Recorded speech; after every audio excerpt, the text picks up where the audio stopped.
Bonjour, bonsoir bien-aimés dans le Seigneur. L'exhortation de ce jour est tirée en Matthieu 6, verset 27. La Bible pouvait nous le dire, ne vous faites pas de soucis de ce qui ne peut pas ajouter un seul jour à votre existence. Alors bien-aimés, sache que les mauvaises nouvelles annoncent toujours les bonnes nouvelles. Et les mauvaises périodes annoncent toujours les bonnes périodes. Bien-aimés, les périodes faciles, c'est pour les champignons, mais les périodes difficiles appartiennent aux champions. Bien-aimé, alors laisse-moi t'annoncer cette bonne nouvelle en ce jour, bien-aimé. Si tu portes un problème, c'est parce que tu es un vivant, car c'est les vivants qui portent les charges. Un mort ne loue pas Dieu, l'Éternel te veut vivant. Là où la main des hommes s'arrête, c'est là la main de Dieu commence, bien-aimé. Tout ce que Dieu veut, que tu quittes la dimension où les gens te portent. Oui, bien-aimé, le niveau où les gens décident sur toi, la dimension où, bien-aimé, ton cœur dépend des gens. Arrête d'être celui qu'on porte pour devenir celui qui porte. Voilà cette bonne nouvelle pour toi en ce jour, bien-aimé. Ne vous faites pas de soucis de ce qui ne peut pas ajouter un seul jour à votre existence. Tu peux tout avoir sur la terre et rater le ciel, bien-aimé. Si tu perds Jésus, tu auras perdu ton existence et raté ton éternité avec Christ. Tu peux tout perdre, mais refuse de perdre la présence de Dieu comme Lazare dans la tombe, bien-aimé. Lazare était l'ami de Jésus. Lazare mangeait avec Jésus. Lazare se lavait avec Jésus. Il marchait avec Jésus. Il dormait avec Jésus. Lazare vivait dans la sanctification et il était obéissant à Jésus. Mais lorsque Lazare est tombé malade, Jésus n'est pas venu. Jésus a fermé son téléphone. Son numéro ne passait plus. Jésus a bloqué sa puce. Il est resté hors ligne. Bien-aimé, Lazare était rempli de frustration et d'amertume. Tout comme ta situation aujourd'hui. Parce que Jésus n'était pas là lorsque Lazare était malade. Bien-aimé, l'évangile de la prospérité qu'on t'a prêché, viens à Jésus, tu auras ça, est un mensonge, est une pire malédiction. Car l'évangile de Jésus va t'emmener sur les sentiers, comme l'histoire de Lazare, d'où les gens vont te dire que tu n'es pas chrétien, tu n'es pas de Dieu, tu n'es pas converti. Car le grand Dieu que nous aimons, adorons, cherchons, suivons, servons, ne peut pas te permettre d'être dans cette situation. Bien-aimé, comme l'histoire de Lazare, malgré sa bonne foi, il n'a pas reçu sa guérison. Il a crevé d'une simple maladie jusqu'à la tombe et il est mort. Bien-aimé, Dieu ne nous doit rien. Alors laisse-moi te choquer en ce jour.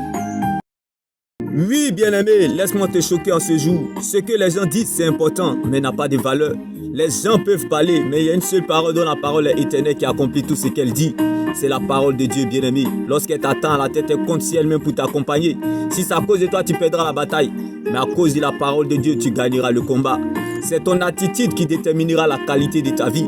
C'est ton attitude envers les autres qui préparera ton altitude. Bien-aimé, ce n'est pas les circonstances qui déterminent ce que tu deviens. Mais plutôt, c'est ton attitude, bien-aimé.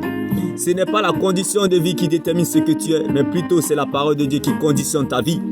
Jésus a dit, la maladie de Lazare ne va pas l'emmener à la mort, mais plutôt elle va servir à glorifier le nom de Dieu. Mais malgré ça, Lazare est mort. On pouvait dire que Jésus c'est un menteur, parce qu'il a dit Lazare ne va pas mourir, mais Lazare est mort. J'aimerais t'encourager, bien-aimé, dans la situation dans laquelle tu traverses, tout comme l'histoire de Lazare. Même si la prophétie commence par le contraire de son accomplissement, sache que la seule prophétie qui n'ira jamais son but, c'est la parole de Dieu. Car la parole de Dieu, c'est la seule terre solide sur laquelle nous pouvons nous tenir, bien-aimés. La parole de Dieu finit toujours par remettre chacun dans le couloir de sa destinée, comme la résurrection de Lazare. Jésus a dit, Lazare est simplement endormi, malgré qu'il était mort. Donc, sache que ton problème ou ta situation difficile est juste un sommeil. Car le nom de Jésus est notre autorité, sa parole est notre position, son sang est notre couverture, son esprit est notre force, la foi est notre victoire et la résurrection est notre liberté, comme l'histoire de Lazare. Nous ne combattons pas pour la victoire, mais dans la victoire. Pas au nom de Jésus, mais dans le nom de Jésus. Bien-aimé, quand Dieu rentre dans ton histoire, la montagne ne vaut plus rien, comme Jésus-Christ qui était en la direction de Lazare ce jour-là. Quelqu'un quelque part, mon Dieu le visite. Bien-aimé, Lazare avait déjà la victoire dans la tombe parce que Jésus était en sa direction. Jésus était avec lui, bien-aimé. Sache que ta situation difficile vient réveiller la chose de Dieu qui est en toi, comme la résurrection de Lazare. Oui, bien-aimé, tout comme ta situation, bien-aimé, le silence, bien-aimé, de Dieu n'est pas un oubli, ni une malédiction. Ce n'est pas parce que Dieu est silencieux qu'il est absent. Car Jésus n'a pas guéri Lazare parce qu'il avait prévu la résurrection de Lazare. Tout comme ta situation, bien-aimée, les bonnes et les meilleures choses viennent toujours après. Le retard de Dieu vaut mieux que son absence, comme la résurrection de Lazare. vaut mieux être blessé que de mourir, comme le silence de Dieu pendant la maladie ou la situation difficile de Lazare. Ce n'est pas parce que Dieu est silencieux qu'il est absent. Ce n'est pas parce que Dieu ne te regarde pas qu'il ne te voit pas. Ce n'est pas parce que Dieu ne t'écoute pas qu'il ne t'entend pas. Bien-aimé, pourquoi Jésus n'a pas guéri Lazare? C'est parce qu'il voulait faire la différence entre lui et la richesse des sœurs de Lazare. Pourquoi Jésus n'a pas guéri Lazare? C'est parce qu'il voulait mettre la différence entre lui et les marabouts, entre lui et les sorciers, entre lui et les féticheurs, entre lui et les francs-maçons. Parce que si Jésus guérissait Lazare, ils allaient dire aussi qu'eux-mêmes ils pouvaient guérir. Marie et Marthe allaient dire, nous-mêmes on pouvait aller acheter médicaments à l'hôpital ou en pharmacie pour guérir Lazare. Les marabouts pouvaient dire, nous on peut guérir aussi. Jésus n'a rien fait. Jésus avait dans sa souveraineté à laisser Lazare aller en tombeau afin de faire la différence, afin de ressusciter Lazare, afin de faire la différence à son sujet.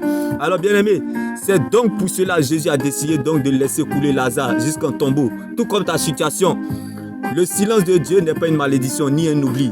Pour aller ensuite le ressusciter afin de faire la différence à son sujet. Il dit à quelqu'un, même si Dieu ne t'a pas encore guéri, c'est parce qu'il a prévu ta résurrection comme Lazare.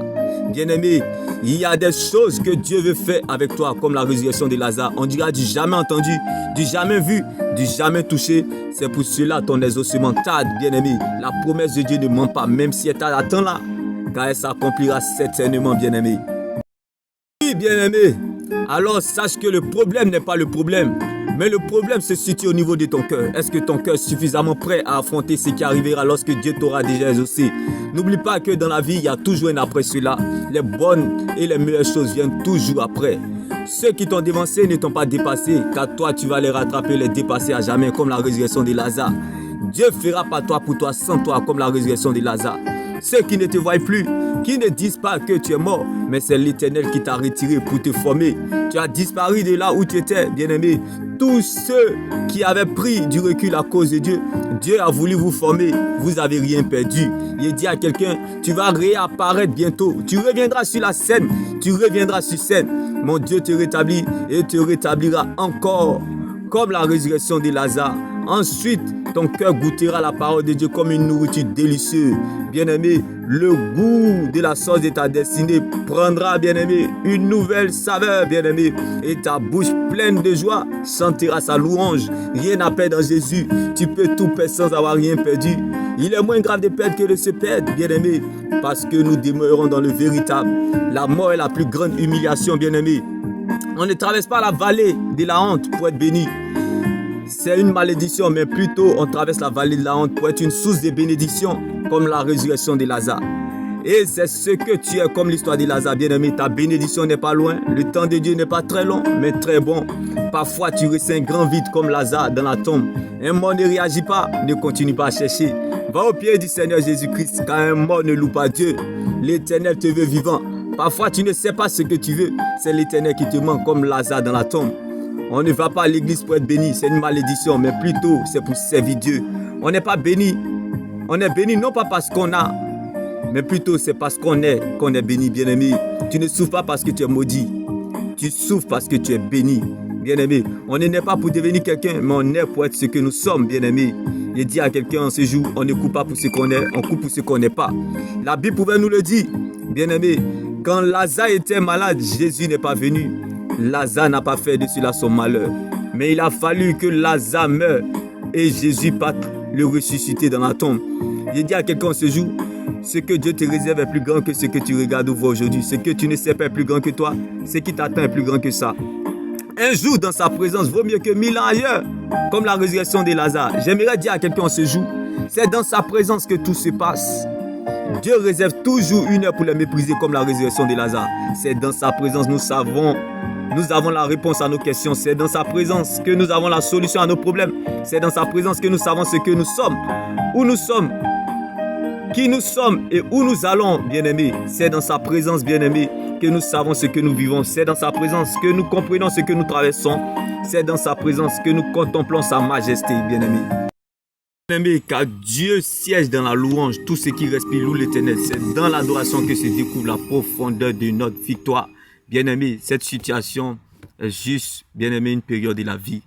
Mais toi, bien-aimé, cette situation expirera. Toute situation expirera tôt ou tard. Mais toi, tu es le projet de Dieu qui n'a point de date d'expiration, qui n'a point de date de péremption. Donc, sois sage, car le temps finira par te donner ce qui te revient.